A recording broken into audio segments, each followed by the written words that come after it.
ગાંધીનગર ખાતે મુખ્યમંત્રી ભૂપેન્દ્ર પટેલ અને ગૃહ રાજ્યમંત્રી હર્ષ સંઘવીની સંયુક્ત પ્રેસ કોન્ફરન્સમાં એક મોટી જાહેરાત કરવામાં આવી છે, જેમાં ગુજરાતમાં યુસીસી લાગુ કરવા અંગે મહત્વની જાહેરાત કરાઈ છે। આ માટે રાજ્ય સરકાર દ્વારા 5 સભ્યોની કમિટીની રચના કરવામાં આવી છે। 45 દિવસમાં જ આ કમિટીનો રિપોર્ટ રાજ્ય સરકારને સુપરત કરાશે અને જેના આધારે રાજ્ય સરકાર યોગ્ય નિર્ણય કરશે। ત્યારે યુસીસી બાબતે રાજકોટની જનતાનું મંતવ્ય સાંભળીએ।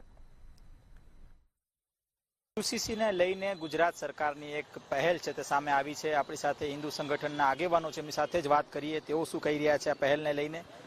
અને આપણા ગુજરાત સરકારના મુખ્યમંત્રીને અભિનંદન। આ પ્રયાસ બહુ સારો છે, આમાં કોઈને નુકસાન નથી। આ એક સમાન રહેશે નાગરિક અને ધર્મ।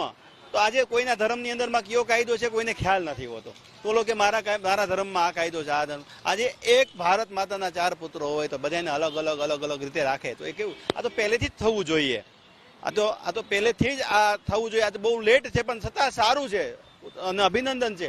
આ કાયદાથી ઘણા ફાયદા થશે।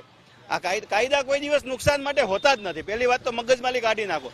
જેને કોમવાદને જેને કરવું જ છે, વિરોધ જ કરવો છે તો ગમે એ બાબતથી કરશે, પણ કાયદો કોઈ દિવસ નુકસાન માટે બનતો જ નથી, ફાયદા માટે થઈને જ સરકાર બનાતી હોય છે। સરકાર એટલે માય બાપ કહેવાય, એ કાયદો એટલે ફાયદો જ છે, એમાં કોઈ વિરોધ છે જ નહીં।